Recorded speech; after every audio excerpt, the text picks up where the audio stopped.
Now in this question, we have to discuss various forces and angles involved when this is the case where two identical forms have been suspended from a common point. The breadth of the thread is L, and we need to understand what are the forces are there, and most probably what is the value of this angle which they are making with a vertical line, right? Now in this question, if you try to understand that there are two charges, Q1 and Q2, both repel each other with equal amount of force. So the force on this block would be toward this side and this block will be on that side. And where would be the weight of these will be? So if you understand this properly, the weight will be acting downwards. In this point of time, there's a tension upwards, force on the left side, weight in the downside. Similar case here.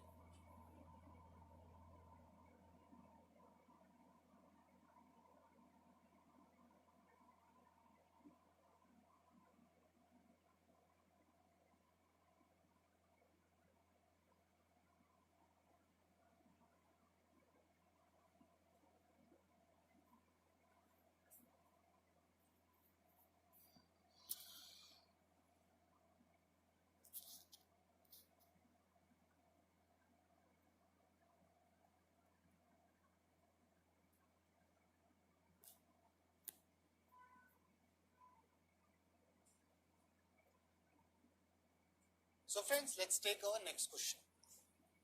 As per my commitment, I told you, so that the line, this body at equilibrium, then these will be.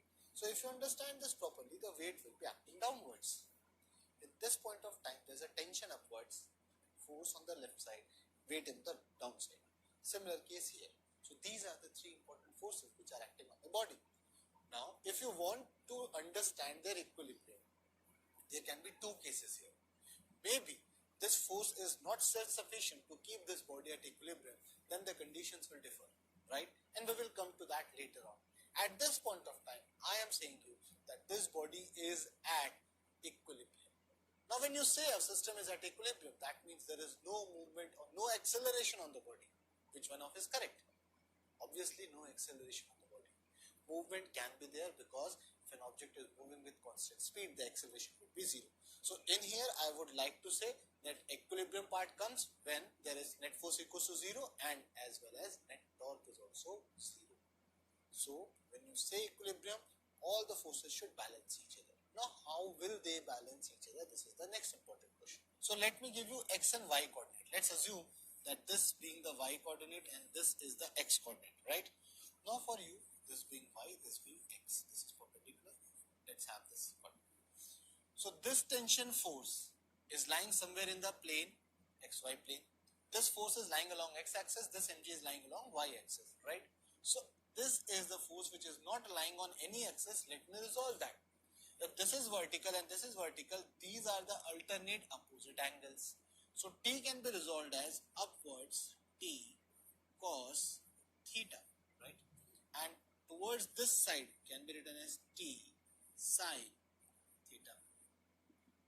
If this is at equilibrium, the net force on this mass should be zero. And if the force is zero, that means the force along y-axis would be zero and force along x-axis would be zero.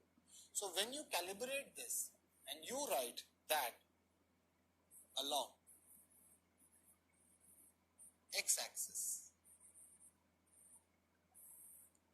F should be equal to T sin theta. That should be first equation. And similarly, along y-axis, mg should be equal to T cos theta by magnitude. So let me give that for you. Along y-axis, T cos theta. This should be equal to mg. This is the second equation, right? Now, what is the value of F in terms of Q1 and Q2? This is an important question. Understand? So, in order to find the angle theta, what I can do is I can just take the ratio of these two equations and it will give me the value of theta. How so? See, if you write this, then what you can do is T sin theta, that was equal to F, and T cos theta, which was equal to mg. Just divide the two equations. This and this will be cancelled. What you will get is tan theta, that is equals to F by mg, right? And if you want to write from here, now, if you understand this one, you can write theta equals to tan inverse f by m. This is the final answer in case if theta has been asked, right? But, so this is the method you can find the value of theta. The string is making with the vertical. Now if somebody asks that in this diagram, what is the value of t here, right? It's very easy. You have the value of tan theta or theta with you. You can find the value of t. Let me tell you how. You just simply go on writing t cos of theta, that is equals to mg. Right? Now in this equation, if you know the value of cos theta, it will definitely help you out. How will you find this cos theta for this equation? From this tan theta, you must be aware that for a given triangle like this is a perpendicular triangle, this is the value of theta. So this tan theta is equals to f by mg, that is perpendicular is f and base is mg, right? From this data, I can say that hypotenuse would be f square plus m square g square. So from here, if I want to find the value of cos theta, I can write base upon hypotenuse, that is mg divided by, you will write under root of f square plus m square g square, that is equals to mg, right? And certainly this mg and this will be cancelled. So you will write finally that p would be equal to under root of f square plus m square g square. This is the value of tension you wanted to find out. So you can find value of theta, from that you can find tension and any such values. Now, how this kind of question is useful to us? Let's see an example how this can be used. Now, in this very next question, there are two identically charged spheres which are suspended by strings of equal length. The string makes an angle of 30 degrees with each other, right? When suspended in a liquid of density this, the angle remains same. So initially when it was in air, the system was having this 30 degree with themselves, and when it was dipped in a liquid with this much density, the angle remains same. What is the dielectric constant of liquid? And density of sphere is given as 1.66 gram per cc. First of all, what will happen when the system is dipped in water?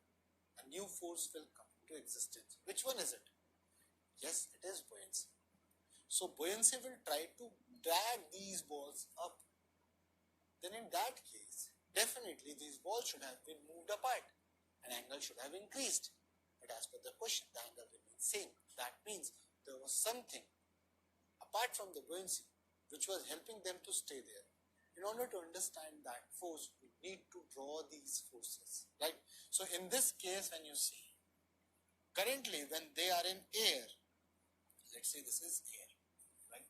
So here, the force acting on this is along this side, tension is acting on this side, mg is along this side. So you will say here as t cos of 15, right? And this here t sine of 15, and this t sine 15 was balancing f and t cos 15 was balancing mg, we have just seen. Now when you dip this whole system, let me mark this for you, you dip this whole system, take it here, right, and make a beaker like substance here, right? What will happen? You try to fill in some liquids. Let me mark liquids for you like this. Okay. You filled it with some liquid. Now there's a new force which is coming into existence which will act upwards.